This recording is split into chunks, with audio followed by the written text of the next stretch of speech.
Gold is surging today. It's now above $3,600. This is a new all-time high for gold, and it's showing no signs of slowing down. Goldman Sachs is saying gold could go to $5,000 an ounce, but some experts are saying it could go even higher. Let's get into it.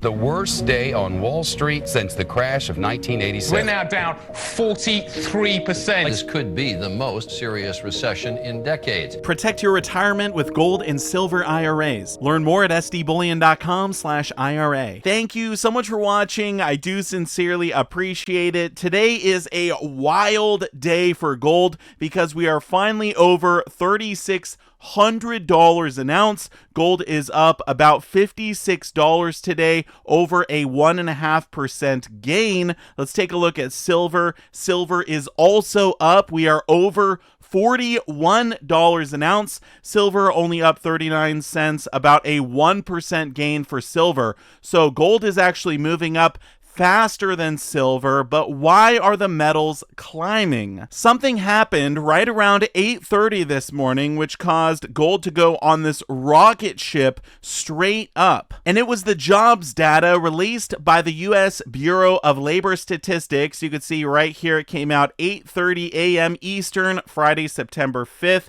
Look at the numbers here. Total non-farm payroll employment changed little in August, only up 22,000 jobs, and has shown little change since April. This number was expected to come in at 75,000 jobs, so this is way below expectations, and it's actually tanking the dollar. Here you can see a massive drop in the US dollar index, and this begs the question, what does this mean for rate cuts moving forward? Well, this means that in 12 days on September 17th, we are virtually guaranteed to get a rate cut. You can see CME Group here is predicting a 90% chance that rates will go down by 25 basis points, but almost a 10% chance that we will get a 50 basis point rate cut. And this is so bullish for gold and silver. I mean, this is what the metals have been waiting for, and it's looking like this rate cut is finally getting priced in. We just don't know how big of a rate cut it's going to be. Check out this meme posted by Gold Silver HQ on X today. It is Jerome Powell trying to decide between a recession or inflation,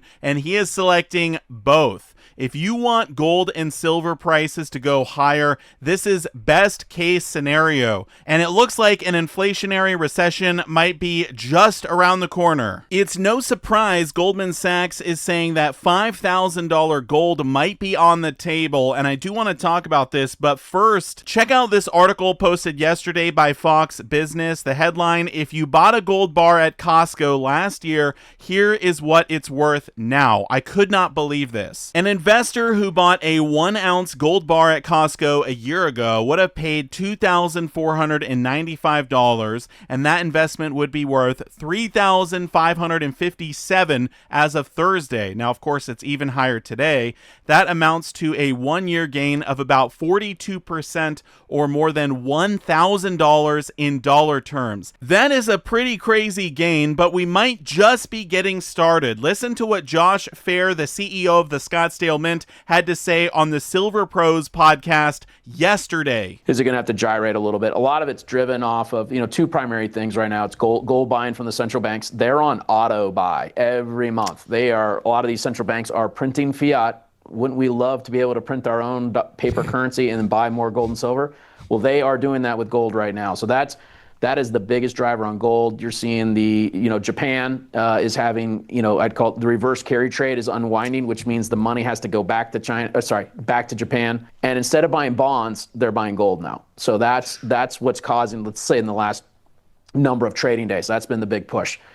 Now, silver, if you've been paying attention, just got listed, is recommended by a U.S. government department for it to be put along with copper on its critical mineral list. That means the U.S. government could perhaps bring back strategic military stockpiles again, which means there's a new buying hand coming in to purchase material. So we're in a metals war. all around the world. You're seeing a lot of activity right now in Latin America with the United States military. Do you really think it's only about drugs? No, there's always been drugs flowing.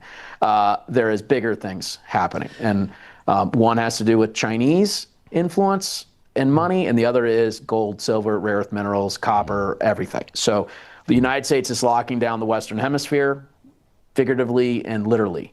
So think of it like that's what's going on and driving it. So when you add those factors, like the wind is at your back, everyone. You can't make short-term predictions, but it's an asset class. Goldman Sachs just came out today and says it might be time to leave general equities and get into commodities. Wow.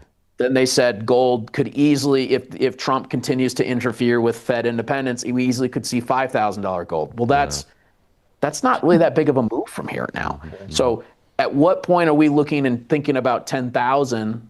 And I got ratios that says, based on ratios that have hit debt to gold holding ratios, it's going to continue. Speaking of central banks buying gold, we have some breaking news. Just in, El Salvador buys $50 million worth of gold. And just like Josh mentioned, if I was a central bank and I could print my own dollars and use that to buy gold, you better believe I would be doing that right now. Okay, so how do we get to this $5,000 an ounce gold? Well, it's actually pretty simple. The bank, or Goldman Sachs, projected several potential scenarios for the metal's price, with a baseline forecast of it rising to $4,000 an ounce by mid-2026, a tail risk scenario predicting $4,500, and a higher estimate of nearly $5,000 if just, here's the kicker, 1% of the privately held U.S. Treasury market shifted into gold. That's all that would need to happen. 1%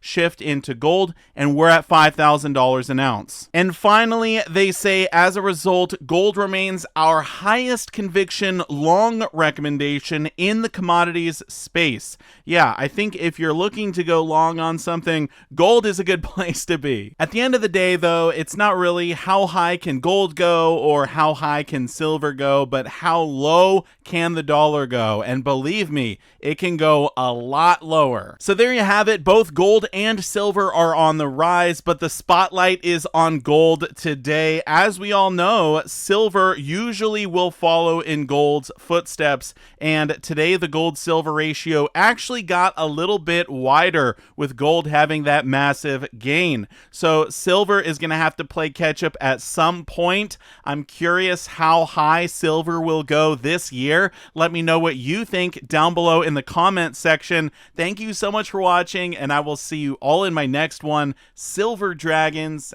out.